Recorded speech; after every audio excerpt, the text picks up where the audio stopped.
Thank you. ఇప్పుడు మనకు live లో ఇమాన్యుయల్ గారు చీరాల నుంచి ఉన్నారు. నమస్కారం అండి ఇమాన్యుయల్ గారు.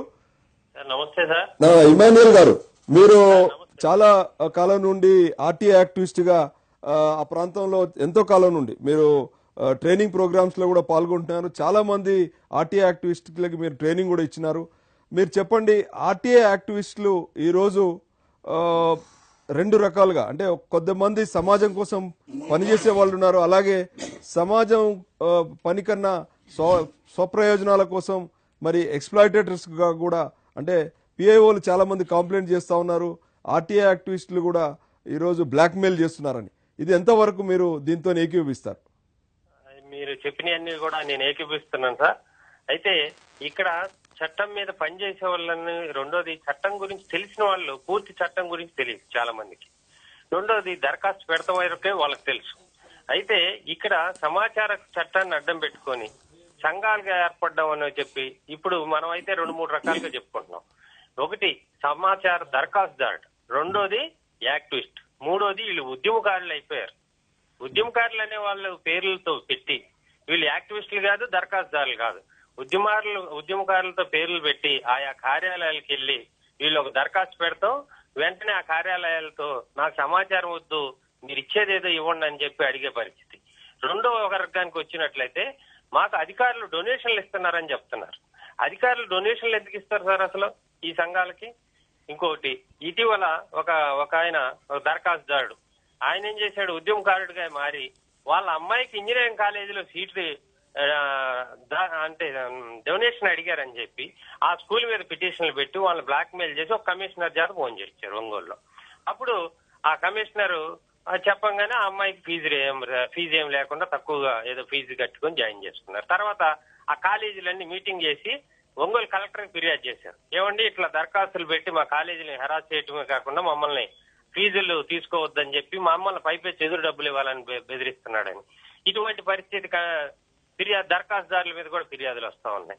రెండోది చూసినట్లయితే కమిషనర్లు కూడా వీళ్ళని అనేక మందిని వీళ్ళని సపోర్ట్ చేసేది కాకుండా కమిషనర్లే దరఖాస్తులు పెట్టండి మీరు ఈ శాఖలకి అని చెప్పి దరఖాస్తులు పెట్టించి వాళ్ళు ప్రభుత్వానికి పెనాల్టీ లేకుండా, అధికారులకు పెనాల్టీ లేకుండా ఈ దరఖాస్తుదారులకు డబ్బులు ఇచ్చే పరిస్థితి పెట్టారు. సెక్షన్ 19(8)B ప్రకారం వీళ్ళకి డబ్బులు ఇప్పించడం జరిగారు. అంటే 4 కేసులు పెడతాం, ఆ 4 హీరింగ్ రావటం, ఆ వచ్చిన రోజు 4కి 5,000 కాడకు పెనాల్టీ వేయటము, లేదా 4 రోజులు 8,000 పెనాల్టీ వేసి ఆ దరఖాస్తుదారుల పేరు పెట్టి ఆ ఉద్యమకారులు గాను వాళ్ళ అనుచరులు గాను ఉన్నటువంటి వారికి ఈ డబ్బులు ఇప్పించే ప్రయత్నం అయితే జరుగుతూ ఉంది. ఇమాన్యుయల్ గారు, మీరు చెప్పండి, ఇలా జరుగుతున్నప్పుడు నిజమైనటువంటి ఆర్టీఐ యాక్టివిస్టులు ఇలాంటి విషయాలపైన ఎలా రియాక్ట్ అవుతున్నారు? ఇప్పుడు మనం ఇది సమాజానికి కూడా తెలియని పరిస్థితి సార్. ఎందుకంటే అందరిని కూడా అదే దృష్టితో చూస్తున్నారు ఈ అధికార యంత్రాంగం, పబ్లిక్ అథారిటీ అంతా కూడా.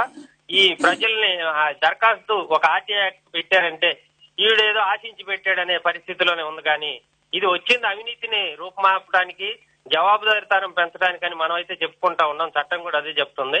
కానీ ఈ యాక్టివిస్టులను చూసిన తర్వాత అవినీతి ఇంకా ఎక్కువ అవుతుంది, కానీ ఎక్కడ తగ్గట్లేదు. ఇటువంటి వారిని చూసినప్పుడు వీళ్ళు ప్రతి కార్యాలయానికి వీళ్ళు పెట్టేది కాక వీళ్ళ అంచెలను ఒక 4-5 చదువురాని వాళ్ళని పెట్టుకొని వాళ్ళ చేత దరఖాస్తు పెట్టించి వీళ్ళు 3వ రోజు 4వ రోజు వెళ్ళి పలానాడు ఆర్టీఐ పెట్టాడు కదా మీ కార్యాలయానికి, మేము మాట్లాడతాం, ఎందుకు సార్ అతనికి ఏదో ఇచ్చేసేని మాట్లాడతామని చెప్పి సెటిల్మెంట్లు చేసే స్థాయికి దిగుతారు. రెండోది, వీళ్ళు కమిషనర్లతో టైఅప్ అయ్యి ఈ కమిషనర్ల నుంచి ఫోన్లు చేయించి మీకు పాస్ పుస్తకం కావాలా, లేకపోతే మీ మీద కేసులు ఎత్తేయాలా, ఆ జిల్లా ఎస్పీకి మాట్లాడాలా, డిఎస్పీతో మాట్లాడాలా, కలెక్టర్తో మాట్లాడాలా అనే స్థాయికి కూడా ఈ ఉద్యమకారులుగా ఎదిగారు. వీళ్ళందరూ చూసినప్పుడు రెండోది, నిజమైన మరి మనలాంటి కార్యకర్తలని వీళ్ళు వెళ్ళి పైపెచ్చు ఇతను ఆర్టీఐలు పెడతాడు అని చెప్పి వీళ్ళు చిన్న చూపుతో మాట్లాడటం అక్కడ మన గురించి, వాళ్ళకేం తెలియదని.